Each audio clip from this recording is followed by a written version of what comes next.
Ce que Christ a accompli sur la croix par l'Esprit éternel, il l'a accompli au nom de la nature humaine, dont lui, la tête s'était chargée. Ceux donc qui reçoivent en Christ celui qui a été crucifié, reçoivent non seulement ce que leur mérite, sa croix, mais la force même que leur acquiert cette croix. Ils sont unis à Christ qui s'identifie avec eux. Et ils sont appelés à réaliser et maintenir cette identification par leur intelligence et leur volonté. Sachant que notre vieil homme a été crucifié avec lui, je suis crucifié avec Christ. Ceux qui sont à Christ ont crucifié la chair. La croix de notre Seigneur Jésus-Christ par laquelle le monde est crucifié pour moi et moi pour le monde. Romains 6, 6, Galates 2, 20. Ils sont unis à Christ qui s'identifie avec eux. Et ils sont appelés à réaliser et maintenir cette identification par leur intelligence et leur volonté. Ceux qui sont à Jésus-Christ ont reçu le Christ crucifié pour être leur vie. Et par là même, ils ont placé leur chair sur la croix. Leur vie est donc la vie de Christ dans les cieux, qui les fait participer à l'essence même de la personne, du caractère de Christ. Ils ont crucifié la chair avec ses passions et ses convoitises. Comment faut-il comprendre ces mots?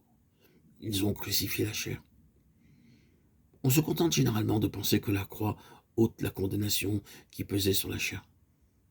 D'autres pensent qu'il s'agit là du devoir de faire souffrir la chair, de la mortifier.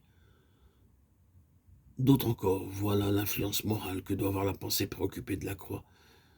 Chacun de ces points de vue offre quelques éléments de vérité. Mais pour en réaliser la force, il faut remonter à l'idée fondamentale. Crucifier la chair, c'est la livrer à la malédiction.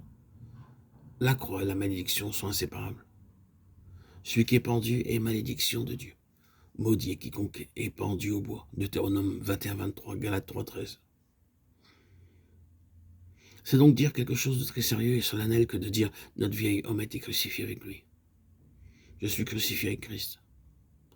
C'est dire « j'ai reconnu que ma nature déchue, mon moi, mérite la malédiction, qui n'est aucun moyen d'en être affranchi sinon par la mort. Par conséquent, je l'avoue volontairement à la mort.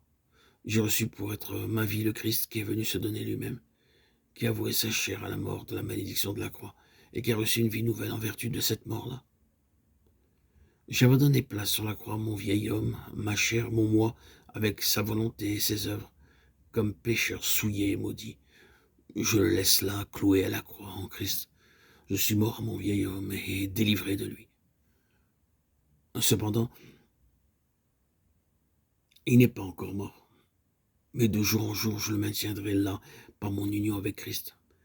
Et je ferai mourir par la vertu du Saint-Esprit chacun de ses membres et de ses actes aussitôt qu'il chercherait à se relever.